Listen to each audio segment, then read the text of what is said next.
Theoretical physicist Stephen William Hawking, सासे मुंदांखा बिगियानगिरि।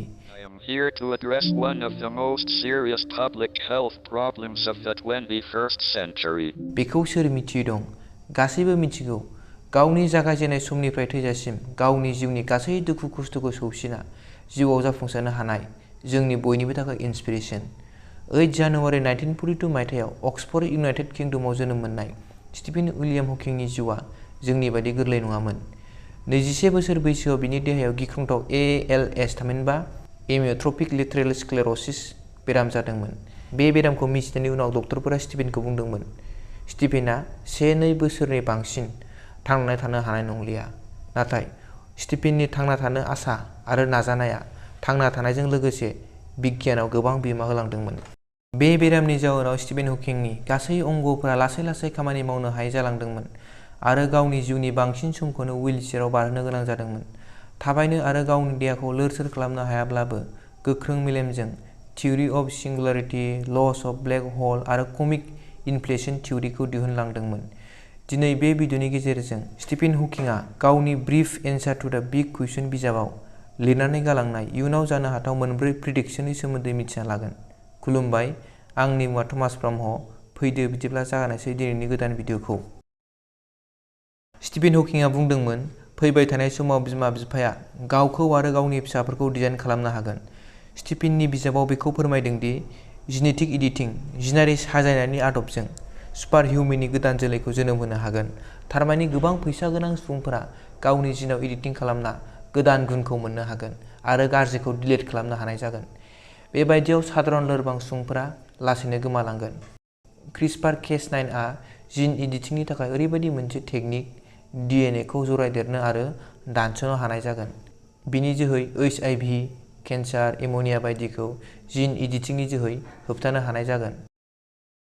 स्टिफेन हकिंआ बुंदों दि फैबाय थानाय समाव सुबुं आरो रबटनि गेजेराव मोगा-मोगि जागोन। 2017 मायथाइयाव हकिंआ आर्टिफिशियेल इन्टेलिजेन्सनि सायाव बुंदों दि फैबाय थानाय समाव आर्टिफिशियेल इन्टेलिजेन्सफोरा गोदान जोलैखौ लानानै फैगोन जे सुबुंफोरा जोबोद उन जाना थालांगोन, जायनि जाउनाव इयुनाव सुबुं आरो रबटनि गेजेराव दावहा जागोन। जुदि बेबायदि जायो अब्ला सुबुंफोरनि जोबस्रांनाया रोखा, मानोना आर्टिफिशियेल इन्टेलिजेन्सफोरा जोंनिफ्राय गोबां एडभान्स जानायलाय बिसोरो जोंखौ गोरलैयैनो गादबनो हानाय जागोन। स्टिफेन हकिंआ बुंदों दि 100 बोसोरनि गेजेराव सानखरांनि गुबुन ग्रहआव थांनायनि प्लेनिं खालामनांसिगोन। जुदि सुबुंफोरा बुहुमाव गोबाव सम थांना थानोब्ला बेयो गोनांथार दि सानखरांनि गुबुन ग्रहआव सुबुंफोरा थांना थानायनि राहा दिहुननांगोन। हकिंआ बुंदों, बुहुमाव बांबाय थानाय सुबुं अनजिमानि थाखाय माखासे फोदानफिनजायै शक्तिया थाबैनो जोबलांगोन। सुबुं अनजिमा बांद्राय बांनायनि जाउनाव जोंनि आबहावानि गुबुंनाया बांदों। गुबुंले आबहावानि जाउनाव एसिड अखा, मुलुगनां दुंखावनाय बायदिया बुहुमाव थाबैनो गोहोम खोख्लैगोन। बेनिखायनो हकिंआ बुंदों, जों गुबुन ग्रहआव थांना थानो थाखाय राहा दिहुननांसिगोन। जों सुबुंफोरा गुबुन ग्रहआव थानाय जिबफोरखौ संखांगासिनो। बेनिखायनो बिगियानगिरिफोरा सोरगिदिं लाथिख'मा एबा स्पेसआव गोबां रेडिअ' सिगनेल दैथायहरगासिनो।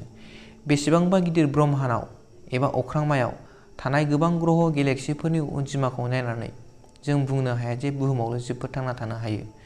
जानो हागौ गुबुन सानखरांनि ग्रह गेलेक्सिफोराव जोंनिख्रुइ एडभान्ससिन जिबफोर दं, नाथाय जों दासिमबो बेफोर जिबफोरनि सोमोन्दै संखांनो हायाखै। नोंथांमोननि बायदिब्ला सुबुंफोरा एलियेन्सफोरखौ संखांनाया गाहाम ना गाहाम नङा बेखौ गाहायाव कमेन्ट होना फोरमायहर। हकिंआ बुंदों दि बे अख्रांमायाव एलियेन्सफोर दंमारोब्ला जों बिसोरनिसिम सिगनेल हरनाया जोंनि थाखाय गिथावना जागोन। मानोना एलियेन्सफोरा जोंनिख्रुइ बांसिन एडभान्स टेक्न'ल'जि दंब्ला सिगनेलनि हेफाजाबै जोंनि बुहुमखौ संखांना दिहुनगोन आरो जोंनि बुहुमसिम फैनो हागौ। जों बेखौ बुंनो हाया जे बिसोरनि आखुआ माबायदि जागोन। जुदि एलियेन्सफोरा जोंनिख्रुइ बांसिन एडभान्सबा बेयो रोखा दि बिसोरो जोंजोंथ' लोगो जानो साननाय नङा। जानो हागौ बिसोरो जोंनि ग्रहखौ फोजोबस्रांगोन आरो जोंखौ बायदि एक्सपेरिमेन्ट खालामगोन। बेनिखायनो हकिंआ गावनि बिजाबाव बेखौ लिरना गालांदों दि फैबाय थानाय समाव जुदि बबेबा सिनाय मोनै ग्रहनिफ्राय रेडिअ' सिगनेलखौ आजावनो हायोब्ला बिनि फिननायखौ बिगियानगिरिफोरा सानै हयैसो हरनांगोन, नङाब्ला जोंनि थाखाय गिख्रंथाव जाना फैगोन।